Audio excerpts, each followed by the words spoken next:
I'm calling to order the Elections, Finance, and Government Operations Committee. Is anyone interested in moving the minutes? Chair Freiberg. I'll move approval of the minutes of the February 25th meeting of the Elections, Finance, and Government Operations Committee. Any questions? All in favor signify by saying aye. Aye. Opposed, nay. The minutes are approved. And I will move House File 2614 before the committee. And would the authors please take a seat and introduce yourselves.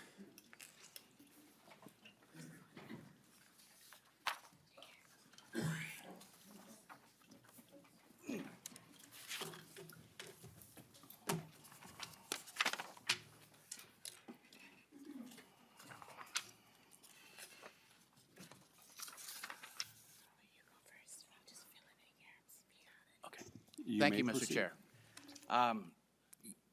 Did you already move this? And did you refer it to housing?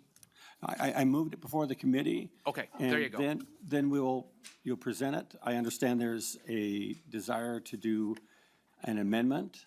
And when we're done, we'll make the motion if the committee, goes for it, to approve as amended and move it on to the Housing Committee. Very good. So House File 2614, Mr. Chair and committee members, is a pretty simple bill, and I do have a DE amendment that I would like to move first so it can get the bill in the shape we want it.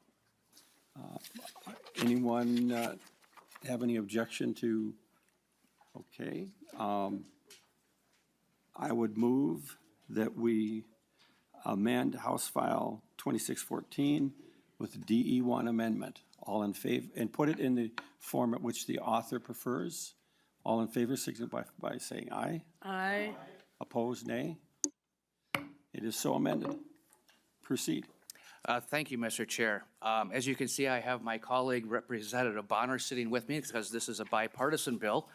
What this basically says is that a local unit of government cannot force or require an amenity that would then create an HOA or force the need for an HOA. Does not mean that the developer cannot put one in, does not mean that the developer can't, he's free to do what, he or she's free to do whatever they wish, it just so that it can't be mandated. Perhaps Representative Bonner would like to comment briefly. I will just add a little additional context for this bill. This language is part of a much larger bill, as many of you know, on CIC HOA reform that's been in the works for about 2 years now. From its inception through a work group, a series of recommendations that came out of that work group, hundreds of potential change requests from everyone from everyday citizens to folks on the bar, legal aid, the Housing Justice Center, Housing First, individual lawyers, et cetera, and we entertained no potential request for change was denied. We looked at them all. All of the things in that larger bill are the result of an agreement between all 4 parties in the House and Senate, Democrats and Republicans. This specific section of the bill is a little bit different in that it needed to come directly here, so we wanted to keep things moving, so we brought this individual piece to you, since this is the part that is in your jurisdiction. This specific small portion, we actually negotiated the language on this with the League of Minnesota Cities, and I believe Mr. Lightfoot is probably in the wings somewhere. He may certainly wish to speak to it as well. But we went back and forth and traded various offers to address some concerns that cities brought forward, as well as the League of Minnesota Cities, and we arrived at this compromise language. It has been the same language we've had for about a year now, and it is the same language that passed out of the Senate with a 2/3 supermajority as well. All we are doing today is amending that language to make sure that it matches everywhere else and make sure that it gets heard. Here, and our request is to bring it to housing. My understanding is there may be other HOA provisions moving that I was made aware of late last week. that are going into housing. So they would all be in one place and those conversations can move forward. Certainly, you know, if there's additional suggestions to make the language better, we are happy to work with anyone at any time. We've done so in good faith throughout this process and would continue to do that as well. I will also say a personal apology to Chair Acom. We had been hoping to connect in person this morning, but it sounds like our schedules kept missing. So I didn't get to talk to you in person, so I just wanted to say that while I had the opportunity. And with that, we are certainly open for any questions on the bill. Oh, I'm sorry. Testifiers. We'll let you do that, Mr. Chair. And I see two testifiers listed, Mark Foster and Roxanne Kimball. If you can approach, identify yourself and your organization, and then proceed. Good afternoon, Chair Quam, Chair Freiberg, and members of the committee. My name is Mark Foster, and I serve as the Vice President of Legislative and Political Affairs for Housing First Minnesota. Housing First Minnesota is a trade group representing nearly 1,000 members of the housing industry. Our mission is to advance home ownership opportunities for all Minnesotans. Our members are the builders and developers who serve as declarants of homeowners associations and are responsible for the creation and establishment of HOAs in new residential developments. Thank you to Representative Mekeland and Representative Bonner for introducing this bill and for incorporating the amendment that was discussed with stakeholders in the Senate late last session. We also appreciate the committee's time and consideration today. Just a brief background on this bill and HOAs. It's been discussed in prior hearings and within the Homeowners Association Working Group that more than 80% of new home construction in Minnesota is part of a homeowners association. As the declarants who create these associations, we believe that number is too high.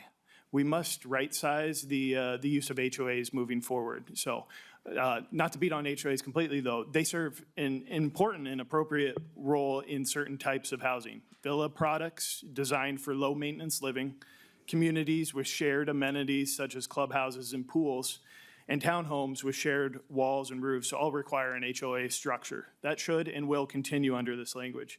However, outside of these housing types, many home buyers are not seeking to live in an HOA, and our members would often prefer not to create them. Too frequently, the formation of common property and therefore an HOA is driven by local government requirements, sometimes with the expectation that the HOA will own or maintain infrastructure that would otherwise be public. Homebuyers bear the cost of this dynamic, and ongoing HOA dues increase monthly housing expenses and reduce purchasing power, limiting how many Minnesotans can achieve home ownership. At a time when our state faces both a housing shortage and an affordability crisis, we need to focus on building more homes, not creating more unnecessary HOAs. Current state law already requires the creation of HOAs when they are necessary. This proposal does not change any of that.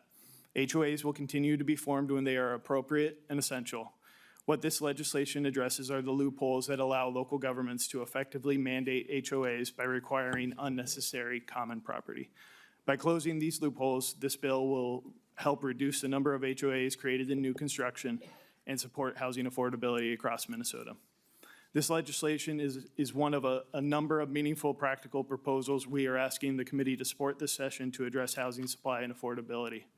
We believe it represents a thoughtful, targeted reform that can make a real difference for future home buyers across the state. Thank you for your time and consideration. Do any members have questions for this specific testifier? Thank you, Mr. Foster and Ms. Kimball. Again, your name and association, and then proceed. Of course.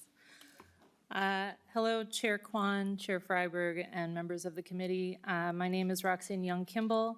I'm the president of the Minnesota Homeownership Center. We're a statewide nonprofit that supports equitable, sustainable homeownership through education, homeownership advising, and policy work. I served on the working group, and I thank Representatives Bonner and Mekeland for their leadership on the issue of HOAs in the state of Minnesota. I'm here today in support of House File 2614. This legislation prevents counties and cities from requiring or incentivizing the creation of homeownership associations as a condition of approving residential building permits, subdivisions, or planned unit developments. This bill addresses a growing problem testified to in the legislative working group. Some cities have used HOA mandates as a way to shift public infrastructure costs, like streets, curbs, sidewalks, or stormwater systems, onto homeowners. Residents end up paying full property taxes and HOA dues for what should be municipal responsibilities. Others require privately maintained trails or amenities that in most communities would be part of a public trail or park system. These practices increase housing costs and reduce supply. Developers and housing advocates consistently report that unnecessary HOAs, particularly for single-family detached homes, add cost, complexity, and delay, making it harder to build starter homes that families can afford. We've also seen the long-term harm of imposing HOAs where they aren't needed. At Heritage Park in Minneapolis, the city required an HOA as part of a planned unit development. The homes are fully detached, single-family homes, and the common elements that were intended in the planned unit development were never built. Today, the homeowners want the HOA dissolved, and the city is supportive of their intention. However, current law makes dissolution extremely difficult, another reason to avoid creating unnecessary HOAs in the first place. This bill ensures HOAs are created only when they serve a real purpose to manage common property, not because a city requires them. It protects homeowners from double taxation, reduces unnecessary development costs, and supports more affordable homeownership statewide. This bill also aligns with the companion legislation addressing HOA dissolution for situations like Heritage Park and Senate File 1750. For these reasons, I respectfully urge your support of House File 2614. Thank you for your time and consideration. Thank you. I did have one clarification because we do have the public listening. If you're a member of the HOA, do you pay the same no matter what the value of your home is? That is my understanding from the working group, yes. Okay, so the people listening, it's a fee, unlike property taxes, which are based on the value of your property. It's the same for everyone, and that isn't a trivial point. Any questions from members? Representative Roach. Thank you, Mr. Chair. Thank you guys for bringing this forward. I'm reading the original language and then the DE language, and I notice in the original, you had some, essentially you kept the county from being able to put the mandates down. Is there a reason why it's removed in the DE? Just so I. Yeah. Our Representative Bonner. Thank you. It was my understanding that through additional conversations, that in the way that these things actually work, that counties do not have as much of a role in that, is one of the considerations that came forward.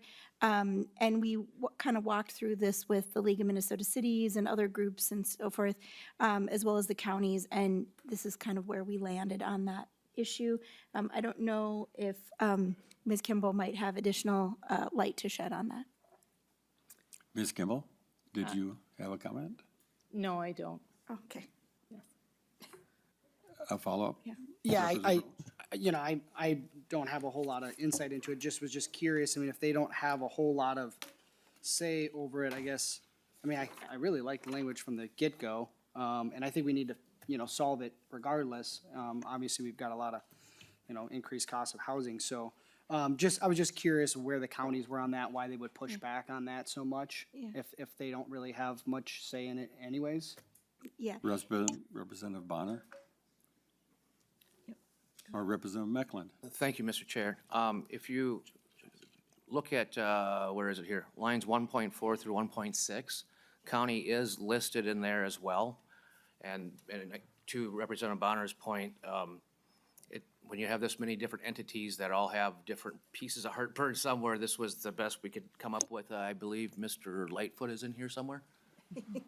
We read about this last week, and trying to just find some peace in the valley for all parties involved. And I was wondering, maybe we could get clarification from nonpartisan staff?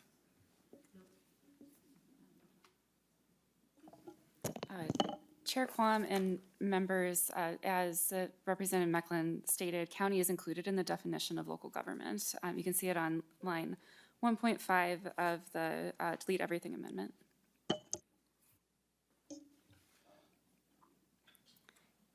If that takes care of Representative McDonald. Mr. Chair, question for Representative Mekeland. What was the creation of this? Why is this bill bringing forward to prohibit a city from, or having the ability to prohibit an HOA? Representative Mekeland. Thank you, Mr. Chair.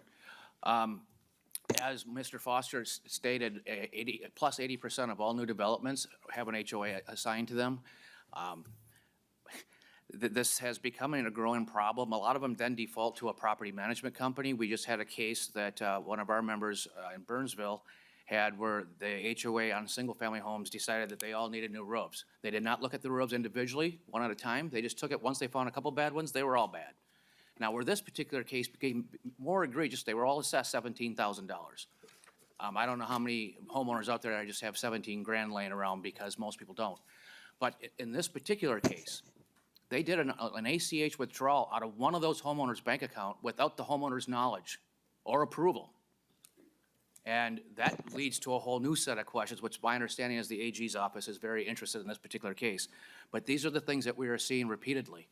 And as Mr. Foster pointed out, if it's a shared walls, if it's a shared roofing system, if it's got the clubhouse, the pool, all of that's gonna be required. If the developer wants it, nothing prevents him or her from doing it.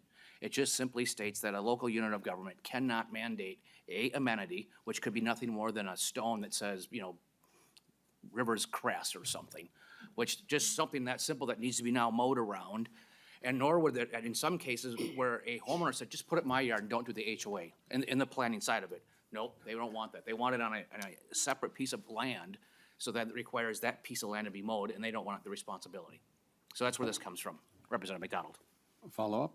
Yeah, Mr. Chair, thank you, Representative Mekeland. Yeah, you and I have spoke to this. I teed that up, and the reason why I wanted to share a quick story with a constituent in Montrose, I believe, called me in July, and he has a couple of kids. He has a beautiful backyard fenced in, and his HOA in Montrose wouldn't allow him to have any playgrounds in the backyard, and complained if they had kids' toys in his grass on his piece of property. And then went on to explain several other formidable problems with an HOA that you mentioned, and so did Ms. Kimball, and so did the other testifiers. So I think our HOAs have gotten to a point where they seem to have received too much authority, and very authoritarian to people that own their own property and homes. So I think this is a very important piece of legislation. When a homeowner is not allowed by his HOA to have his children's play equipment, be it a little slide or a little house, in his backyard in the summertime, we got a problem. Houston, Minnesota, Montrose, we got a problem. And then fined if he left the kids' toys. Isn't that ridiculous? So thank you for bringing this forward. But I do have a question regarding lines 1.12 and 1.13. It could be for Ms. Griffin or Ms. Representative Bonner or Mekeland. And when it says inclusion of any service, feature, or common property necessitating a homeowners association unless requested by the developer.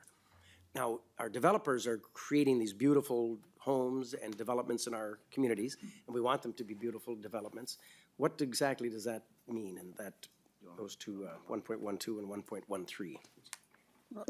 I think I'll ask nonpartisan staff for clarity.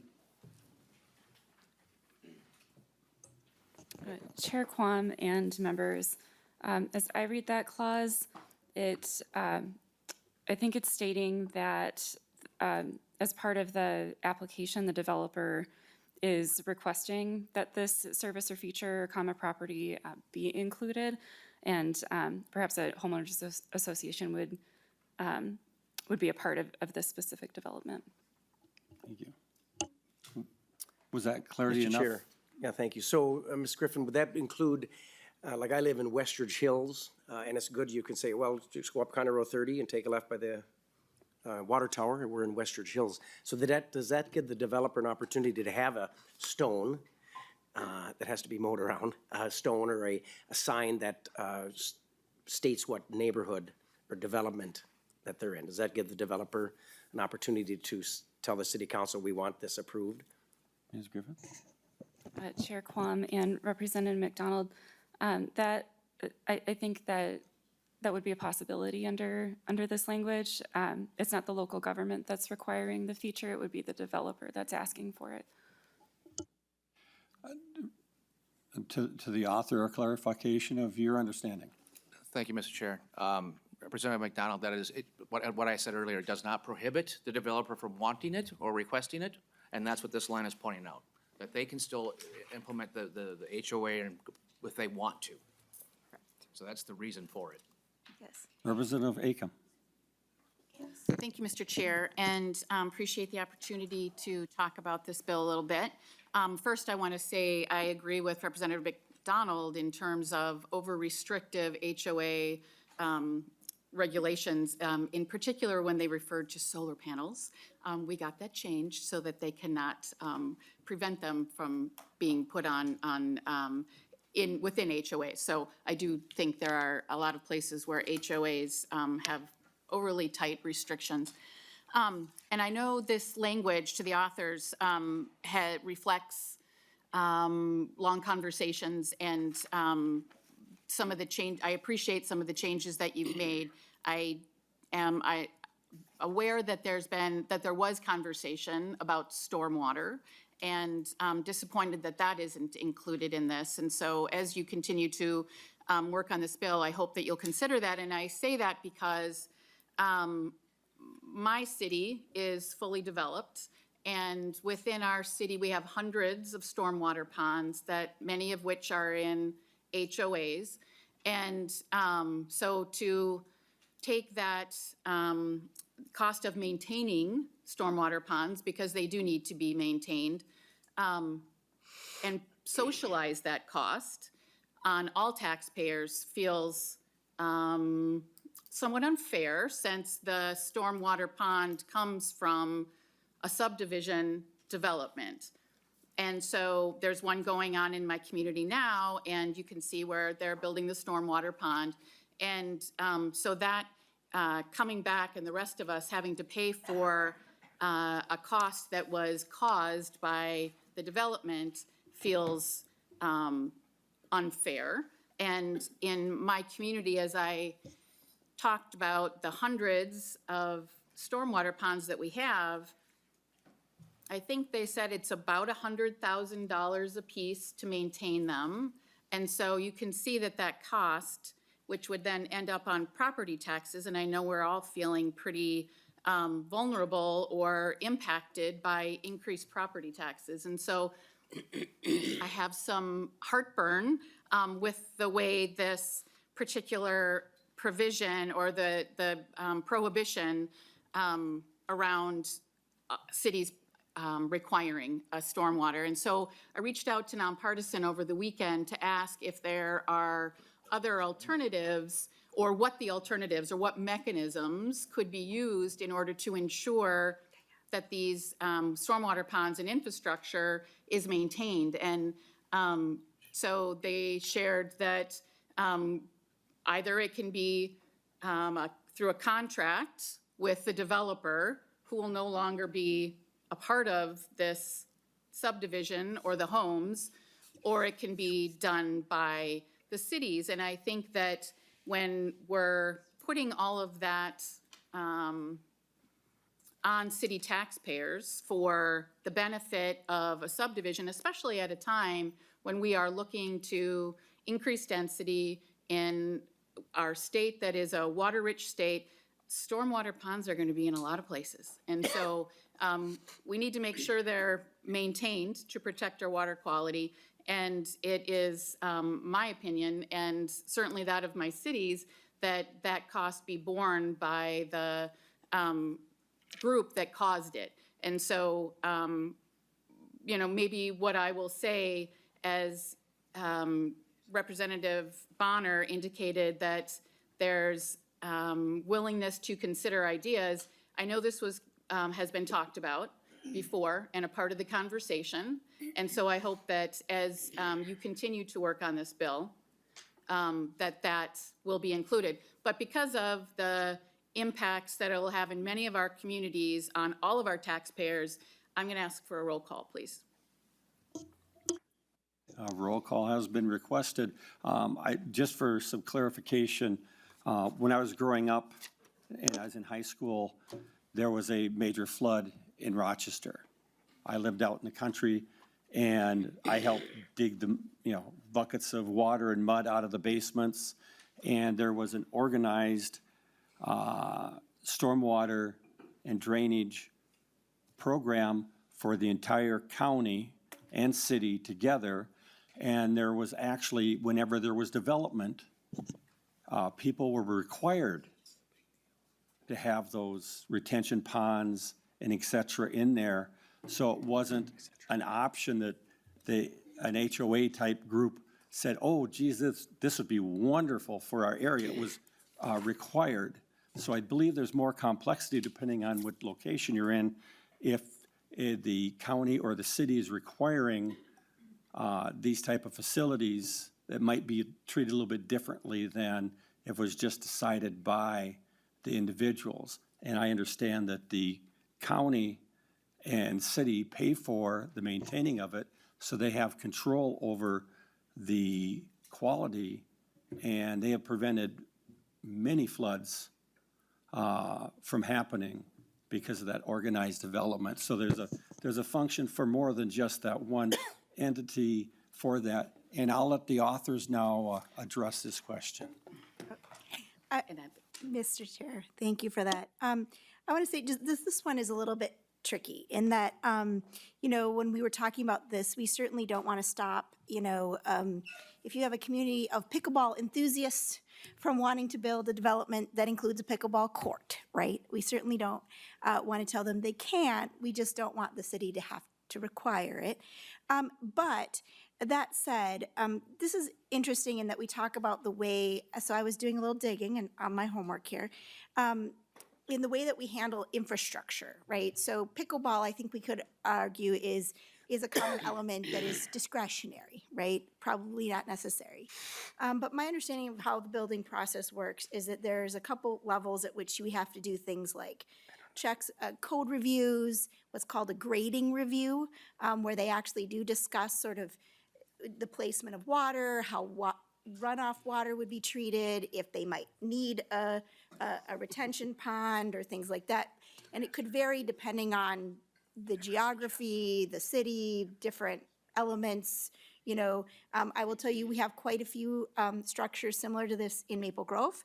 We have clay soil, and we have lots of sort of marshy areas. So we actually have quite a few. In fact, there's one across the street from my house. I tried to get a hold of my city to find out how they do that without an HOA. I have not been able to get an answer back. But what's interesting about this one is when we talk about infrastructure, when we build, we generally have the development put in and pay for the building out of internal infrastructure. So whether it's gas lines, electric, sewer, different things. And generally what happens, from my understanding, is that after that development is built, the electrical lines get handed over to the electrical company. They maintain them going forward. The same with the natural gas lines, the same with the sewer. But the water retention ponds are a bit of a conundrum because there isn't necessarily a logical owner to give it to. My understanding is that in a lot of older homes, and certainly we can verify this with other folks, but that a lot of cities actually, once it is built, they actually take over maintenance of that structure if it needs to be cleaned or what have you. But I do know that especially in some of the newer developments, there are agreements with various cities, and they treat it differently, who do in fact have some sort of agreement with a homeowners association. And in most cases, the water retention pond is not the only thing necessitating an HOA. Generally speaking, my understanding is that in most of those cases where the city has asked them to maintain it, they do generally have other common elements that would necessitate it. So it wouldn't just be the water retention pond. And certainly we have no concerns with that at all. I also want to draw your attention to specifically the language of the DE on lines 1.18 through 1.19. This provision was actually added also to address some of the concerns around maintenance, because we do understand that there's a balance to be had here. Now, I will tell you, there are some homeowners that came forward during the work groups and our listening sessions around the cities here that had very strong feelings that they felt that cities and counties had too much authority. But we also understand and appreciate that cities are an interesting pickle too, right? If they build parks in an HOA and suddenly that HOA goes defunct for some reason, they're on the hook for having to try to maintain and pay for it and put things into their budget that they didn't count on, right? Which isn't really fair to cities either. So the language that we put in here on 1.18 through 1.19, specifically about maintenance, was to address that very issue and make sure that we aren't just throwing things onto the responsibility of the cities as well that they didn't really budget for and that they couldn't necessarily sustain, because we wanted to try to find that balance. And we do expect that these conversations will continue and that other ideas or language may come forward as well. And it is our intent that when it moves to housing, where there's also some other conversations going on along this same vein now, that will be part of the conversation there too, to continue to work through it and see if there aren't other ways to improve the language. Mr. Chair, if I could just follow up on that Mr. for a minute, thank you. Mekeland. Representative Acom, there's a thing called 1, 2, and 10, and that's the warranty that a builder must put or provide to any consumer buying the product of which it is they build. Imagine a development, if the city didn't say they had to put in a water retention pond and the developer chose not to but should have, there's going to be a whole lot of liability when the basements start getting wet, as Chair Quam talked about, because that 10-year is for major structural defects. And there are several developments that were done in the 90s through late 80s through the early 2000s where they did not put water mitigation thought into the whole development up front. And those neighborhoods have a lot of problems. And then those builders they end up falling on that whole sword at the end. So I don't really see that being that much of a concern, because if a water retention pond is needed to prevent basements from flooding or what have you, they're going to see to it that it's there from a liability standpoint. Thank you, Mr. Chair. Representative Acom. Thank you, Mr. Chair. And to that point, I think it's not whether it'll be there or not, it's who's going to maintain it and the cost and the responsibility of maintaining it. And so, and to Chair Quam's points about, city stormwater facilities versus holding ponds, there's a difference. Typically, the holding ponds or the stormwater ponds that come from building development then feed into larger stormwater pipes within the community that are there that the city does put in and maintain. And so I think there's different layers of the system and handled differently in different parts of our state and depending on development. But I think about some of the developments in neighboring communities that literally have a stormwater pond in the middle surrounded by homes. And so to think in some way that should be a public infrastructure to maintain when, maybe there's a fountain in the middle, whatever it might be, I think that there's a recognition that that is a part of that subdivision and that development. And so for that reason, I will continue to impress to the bill authors that including something in terms of stormwater would be important. So thank you, Mr. Chair. Thank you, Representative Acom. And there are extreme examples of what's required when a division or, addition or something's put in that has to do with water. And maybe in your part of the state that isn't being required by a governmental entity, but the ones I've been familiar with in my area are required by a governmental entity, which means that it's not up to the builder, the HMO, et cetera, whether they have it or not. And there's also requirements about maintaining those. So I hope in the future, your part of the state actually has the forethought to do the flood prevention in a planned and general manner. Representative Greenman. Thank you, Mr. Chair. I would trust Representative Aiken with my stormwater planning. So I'm sure that she comes on good authority. I actually have a question for the authors, just in terms of this is a newer issue for me, but when we talk about the cities that are actually requiring an HOA as part of, or requiring common property as part of, how common is this? Like, how often are we seeing it? Is it growing? Just sort of out of curiosity. To the author. Thank you, Mr. Chair. Representative Greenman, yes. Bottom line is, and some of it's like, can be, like I said, it literally can be a monument of what the name of the neighborhood is, where you could put it in somebody's yard, which some people have asked for that and they won't do it. They carve out the little piece of property. And some of these rules, Representative Donald talked about toys in the backyard.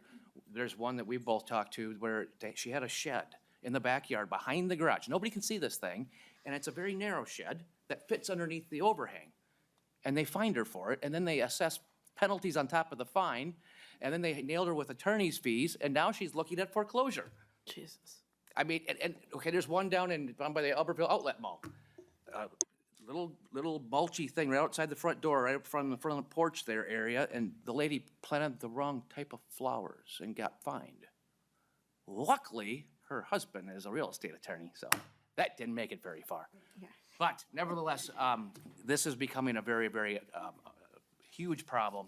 And it's not only that, Representative Bonner and I have piles of cases that have been sent to us.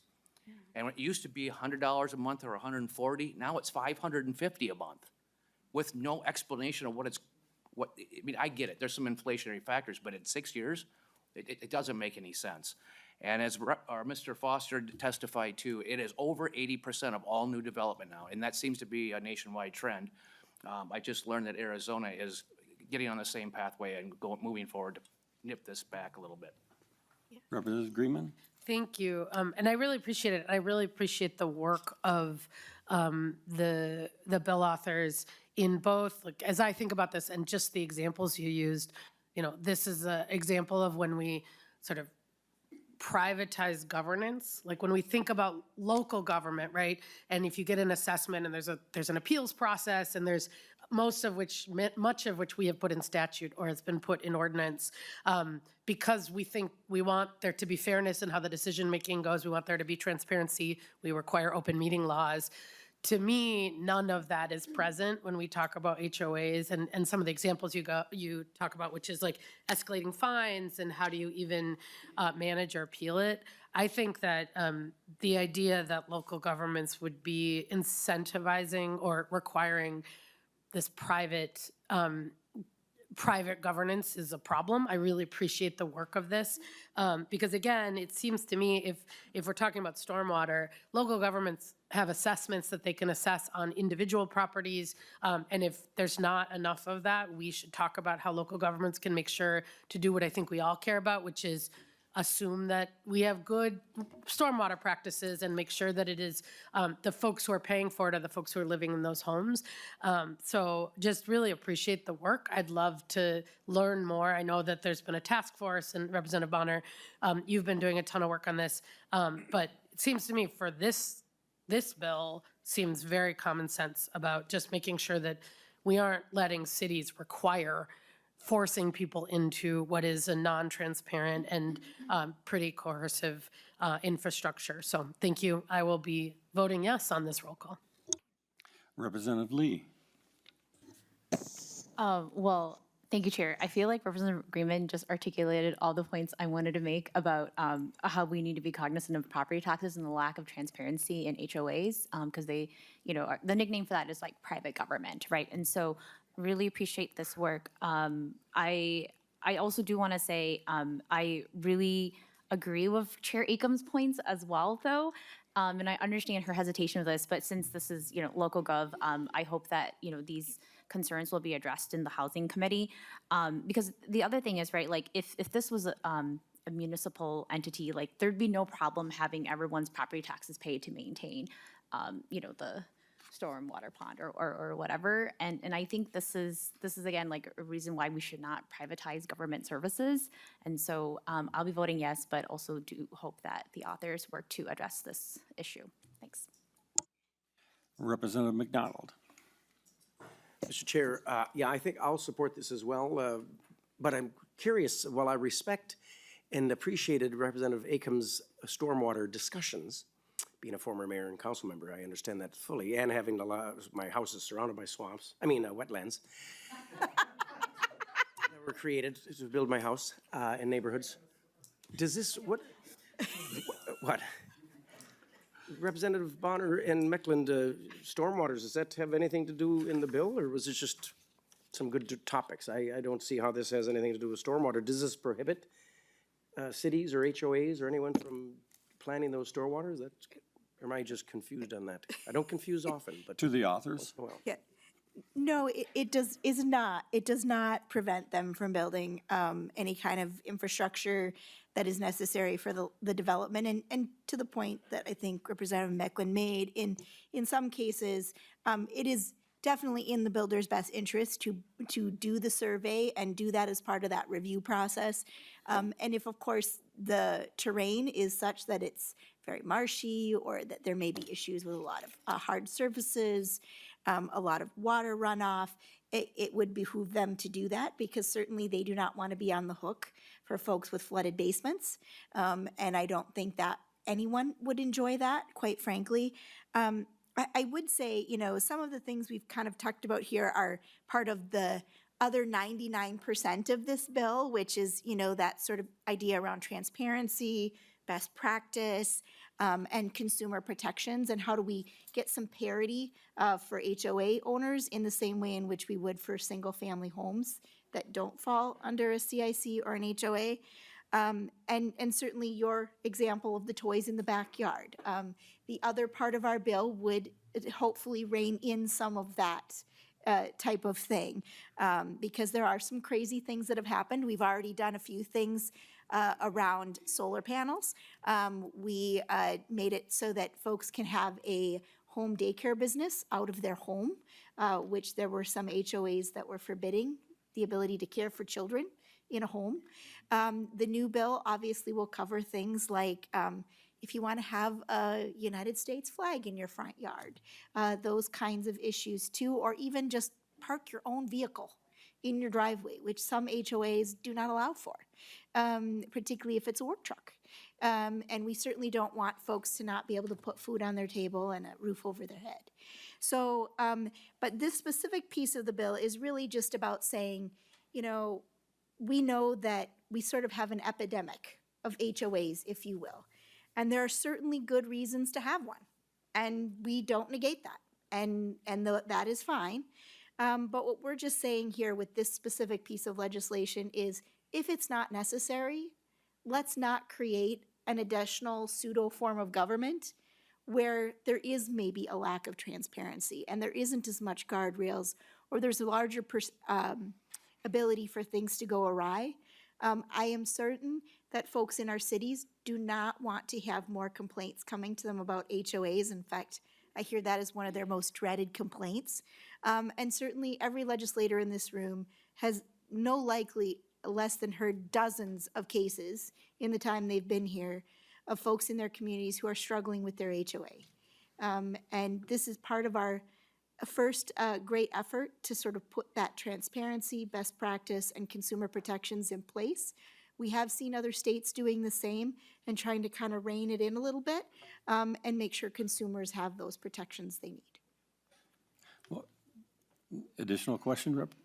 And I want to thank the representative, because a lot of the members of this committee don't know what it's like being part of a swamp.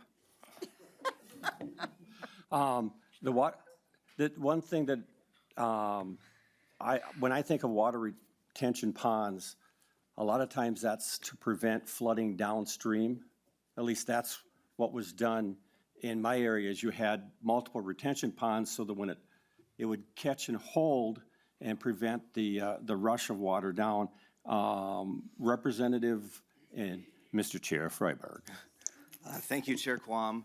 Thank you, Representative Mekeland and Representative Bonner, for working on this. Representative Mekeland, I haven't spoken to you about this, but I assume you've been working as hard as any bill author does on this. But I have spoken to Representative Bonner. I know you've spent dozens of hours on this and taken the input of stakeholders on this, and I really appreciate the work you've done. And I do think actually looking at the DE, the language on lines 1.18 and 1.19 kind of reflects some of that input. And that language allows cities to require maintenance or insurance of common elements such as stormwater ponds. As Chair Acom noted, one way a city can do that is to require the development to maintain a pond contractually. The developer may not be managing the subdivision anymore, but they would be a party to the contract. And, as any lawyer here can say, contract law has well-established enforcement mechanisms. But local governments do actually have a couple other decision points that I think are worth mentioning here. So a city could vote no on approving the development if an amenity maintenance plan is insufficient. Second, it's worth mentioning that a city could assume ownership of any retention pond if it wanted to. I've seen a publication from the Minnesota Pollution Control Agency, and it states, it's a reasonable outcome that a local government could maintain an amenity like a stormwater pond versus making the private homeowners who live near it maintain it. And on a related note, I do think it's worth mentioning that the bill, as amended, has an effective date of January 1st of 2027. So it should only apply to ponds going forward, and cities are not retroactively required to maintain every existing pond.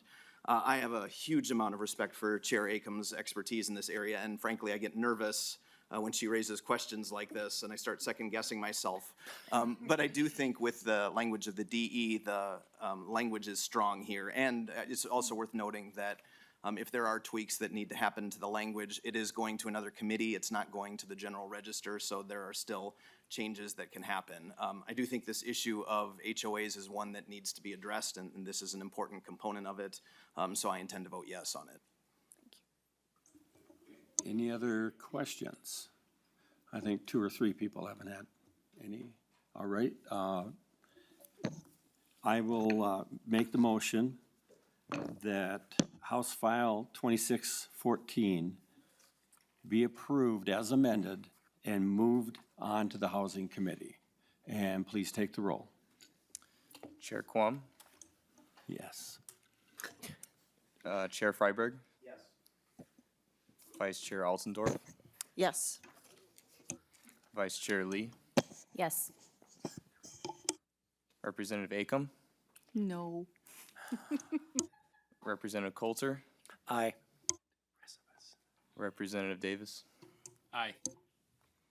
Representative Gordon, Yes. Representative Greenman, Aye.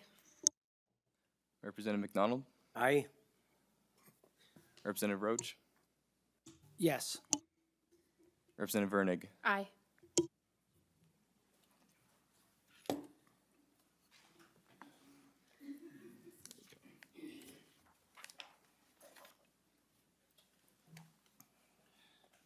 And the ayes have it with a 11-1. So House File 2614 has been approved as amended and is moving on to the Housing Committee. Thank you. Mr. Chair. And our next author is approaching. And I believe that there's a testifier that is going to be connected through Zoom.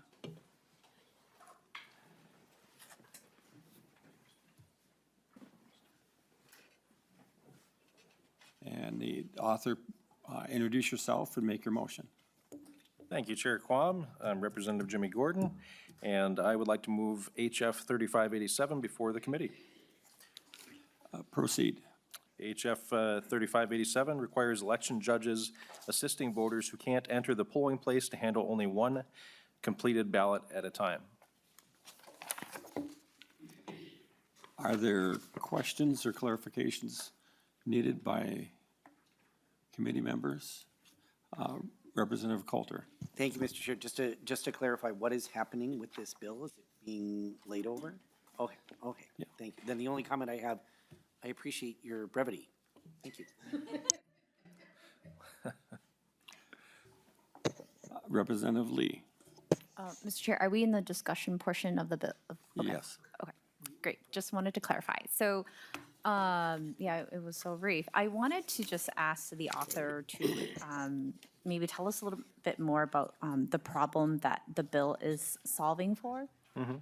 Yeah, so I mean, take drive-up voting, for example, where folks aren't able to get out of their car. So you have election judges that are going out and they're bringing completed ballots back into the polling location, feeding them into the machine. And then if you were to have an issue with that process, how do you know which ballot belongs to which person in a car if you had multiple people in that vehicle? To the author of clarification, this process requires 2 judges. So that way, if there's 2 people in the car, each judge would know which person's ballot they had and could, that way you wouldn't have a non-understood whose ballot was spoiled. And we also have online now from the Secretary of State's office, Ms. Freeman, and she probably can give some clarity as well. Did you want to introduce yourself, give your testimony, and maybe add further clarification to the question? Sure. Thank you, Mr. Chair and Representative Gordon. My name is Nicole Freeman. I'm the Government Relations Director for the Office of the Secretary of State. Your last comment was actually clarifying the way that I initially read the bill, and the folks in our office read the bill, is that election judges as a team would only be able to carry 1 voted ballot. So as Representative Gordon said, with curbside voting right now, it's often typical that oftentimes what we've heard is there's just 1 voter in the car, but yes, there can definitely be multiple voters in the car. And I understand the confusion is around, if there was an overvote on a ballot or another mistake and that ballot was rejected, wanting to make sure who that ballot belonged to. And I think on this, again, I think I misunderstood the intent of the bill and was thinking that it was just the pair of election judges would have control over just 1 ballot. And so I think this is something that we're very open to continuing to discuss and work with you, Representative Gordon, on to make sure that there's clarity whether or not it's in statute or in our guidance or both. But I think looking at I haven't had a chance to get a lot of feedback from other counties to see sort of what other things might we not be thinking about in this situation. And so that is, I guess, my only flag of I was maybe misunderstanding the intent of the bill. And so we should definitely keep working on this to reduce confusion and make sure that the process can move as smoothly as possible. So thank you. Thank you, Ms. Freeman. And, the author can clarify too. My interpretation of this bill is we don't want to deny a person a vote in a circumstance which, if it was rejected, they would not then have a chance of redoing the ballot and having their vote. Is that the intent of the author? Yes. And because it's being laid over, there should be sufficient time for any additional or clarifying language to be added. Representative McDonald, you had a question? Yes, Mr. Chair. Representative Gordon, is this your first bill in this hearing? Second. Second? And did you bring treats, Representative? I did. I received a hard time from everybody last time was my first time, and I bucked authority and tradition. And so this time I've got crumble cookies in the back corner there for anybody that wants them, so. Great, thank you, Representative. Thank you, Representative. And I guess I had overlooked that technical question. And Representative Lee, did you have an additional question? Yeah, thank you, Chair. So I wanted to better understand the intent of the bill because it's not clear, as Ms. Freeman had indicated, what this would do. Because what I want to know is, like, if there's an instance, typically, right, what happens here is someone is maybe driving a parent to go vote with them, and there are 2 ballots. So I wanted to understand if this were to be enacted, does that mean then, right, like, the team of judges would walk 1 ballot back and then come back to the car and walk the other back? Like, just want to understand how the mechanics would work. And to the author, yeah, I'd clarify, because when I looked at it, I knew there were 2 judges, which means each one would be able to know whose ballot they were carrying, but please clarify. Yeah, you're right. I mean, the way that this says election judges, not election judge, right? So, I mean, I think there is definitely work that we can do with the Secretary of State's office to make sure we've got the appropriate language here, and glad to hear that they're willing to take a look at this. It's just, we wanted to get the conversation started, and it was an issue that, you know, we've thought about and had kind of reported to us that could potentially be a problem, and we want to avoid confusion for our election judges and want to make sure everybody's vote counts. Additional clarifications? Chair Freiberg. Yeah, thank you, Chair Quam. Thank you for bringing this forward, Representative Gordon. Yeah, just kind of to follow up on Vice Chair Lee's point. I mean, I understand there's 2 election judges, but you can also think of, you know, you could just increase the number that in Representative Lee's hypothetical by 1, and so, you know, say it's a voter with 2 of their parents, then, you know, I think, anyway, the goal, I think, in asking these questions is just to make sure there isn't any delay, you know, especially in some elections, there's a lot happening, and I think if it is interpreted in a way that requires somebody to go to, you know, both one or both election judges to bring 1 or 2 ballots back and then come back to the car and then get 1 or 2 more, I think we'd probably want to avoid that, just because, you know, we don't want to delay the election any longer than it does. So I hear you're willing to keep working on the language. It's getting laid over, so appreciate that, and just encourage you to connect with Ms. Freeman and see if there's ways it can be clarified, just to avoid that sort of eventuality. So thank you, Mr. Chair. And, you know, again, I commend the author with desiring to not have a person lose their vote because of mistake. But as is very evident, clarification of this language does appear to need that work. And do you have any comments? No, thank you, Mr. Chair. No, I think we're looking forward to getting it in the proper format and making sure that we don't delay, you know, the process any longer than it has to be, but we want to make sure it's done correctly and accurately, so. Well, with that, this bill is laid over. And the author can move his next bill. Thank you, Chair Quam. I would like to move HF 3589 before the committee. And HF 3589 would permit a voter to briefly leave a polling location to address an unexpected need at the discretion of the head election judge. So just to kind of give you an example that was brought to our attention was you had a voter come in, spill the drink on their pants and on their ballot, and before they could be given a new ballot, they left the room to go get themselves cleaned up. And when they came back, they were able to receive a new ballot and vote. But this language would provide some guidelines for unforeseen circumstances in situations like that. So I think we want to take as much of the guesswork out of things for our election judges as possible. And Ms. Freeman, your testimony? Thank you, Chair Quam and Representative Gordon.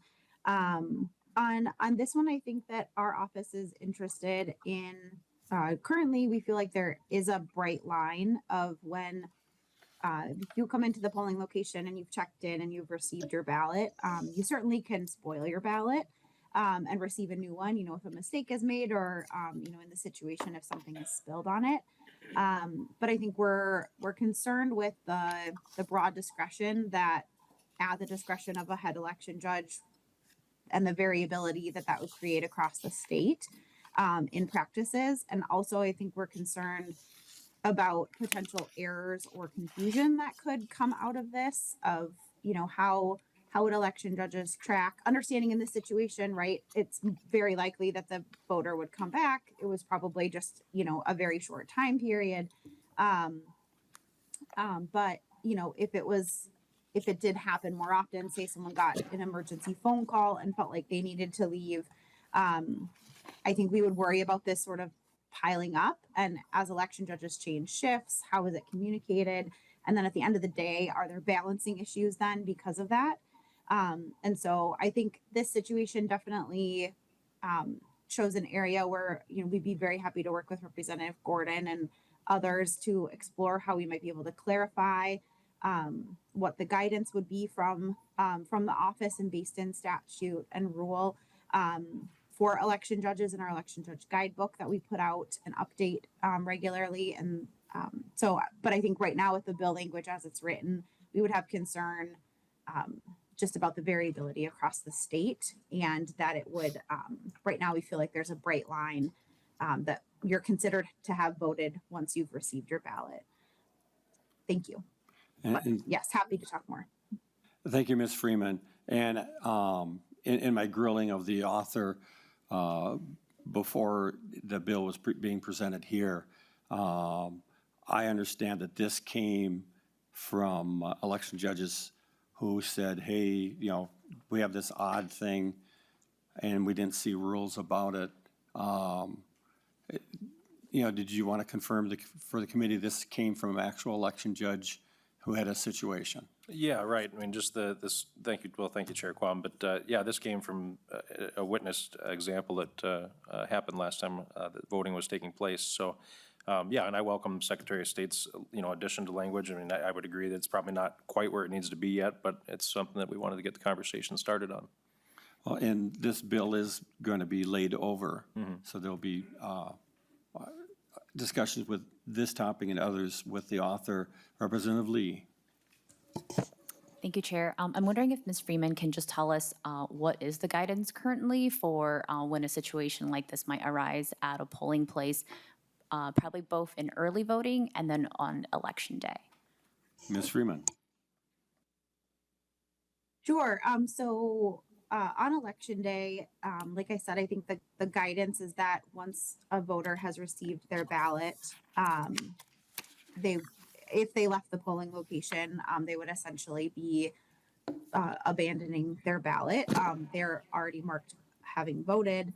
And so, you know, we certainly do occasionally across the state during a statewide election have a handful of folks who, for one reason or another, you know, walk out of the polling place without casting their ballot.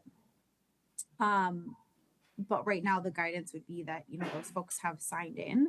And if anything like that would occur, you know, you document that on the incident log so that could be explained later if there was, you know, a balancing issue there.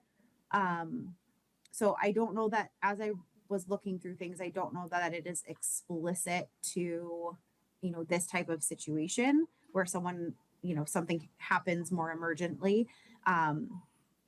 It's usually a case where someone is frustrated about something or confused about something, or for reasons we don't know, right? They walk out, and we usually don't have a lot of information about why they're leaving. As far as if someone is voting ahead of Election Day, again, if they're voting during the 18 days prior to Election Day, the same rule would apply in that they're being handed a ballot that will be then directly tabulated by a tabulation machine. And so their ballot would be considered, they would also be considered voted. Thank you, Ms. Freeman. Yeah. Additional, Representative Lee? Yeah, thank you, Chair. I think my, well, thank you, Ms. Freeman, for providing that explanation.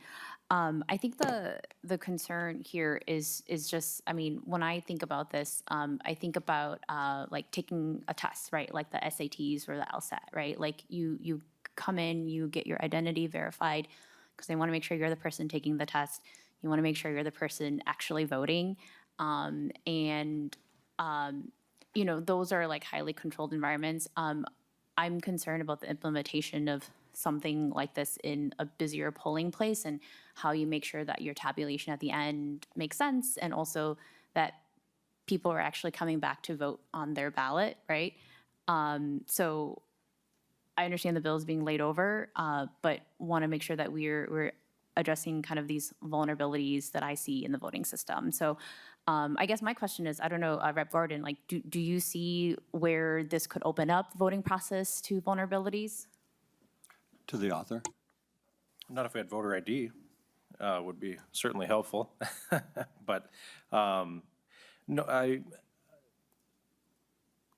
it's a good question, and I think that's certainly something that we need to consider as we're looking at this. But it's, you want to make sure that nobody's disenfranchised, that if you did have something happen where you've been waiting in line, you need to use the bathroom, or you spill something, or, the kid, the new baby throws up on you or something like that. We want to be able to get people in there to vote, right? So, yeah, no, I think I think it's a valid concern, and I think that that's something that we'll need to look at and work with the Secretary of State's office to make sure that that's, not a problem if we were to implement something like this. Done. Representative Coulter. Thank you, Mr. Chair, and I appreciate you mentioning babies throwing up, because those of us who have young kids know how frequently and how poorly timed that can be sometimes. So I appreciate your willingness to work on this, and I want to compliment you on your brevity. I'm sure when you were mayor, your city council meetings didn't go to 11 o'clock at night like mine did sometimes. The phrase, frankly, that I just have the biggest concern about is this question of discretion of the head election judge. I understand sort of the intent behind it, but, thinking about like when I go to vote at my precinct, we have relatively large precincts, couple hundred voters, and, but folks still know, their neighbors. And I'm thinking particularly, in smaller precincts where you may only have a couple of dozen. My concern is that if it is at the discretion of the head election judge, these are our neighbors, right? And the vast majority of folks are good folks who will do right by all voters. But my fear is that it only takes a couple of bad actors to use that discretion, I think, in a way that I don't think you would want, and I don't think any of us would want. And so that sort of like Ms. Freeman said, that sort of variability gets me just a little bit concerned. So I would just kind of add that to your list of things to think about and work on. Thank you. I'm not seeing any other questions, so if the author would have closing comments. Yeah, no, I appreciate your guys' time. Thank you, Chair Quam and members of the committee, and looking forward to continuing to work on these. Thanks for the feedback. And with that, the bill is laid over.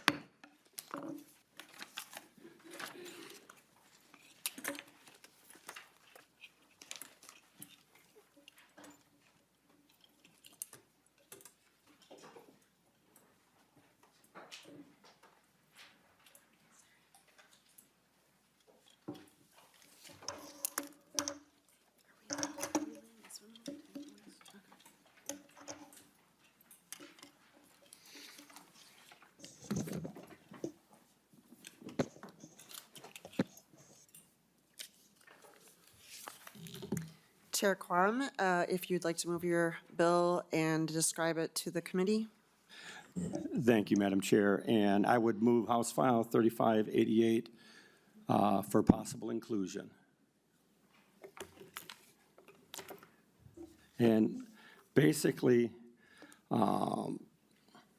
this is to realize that there, on even-numbered years, there are federal elections on the ballot and state elections on the ballot, and oftentimes the major parties do a cooperative effort, on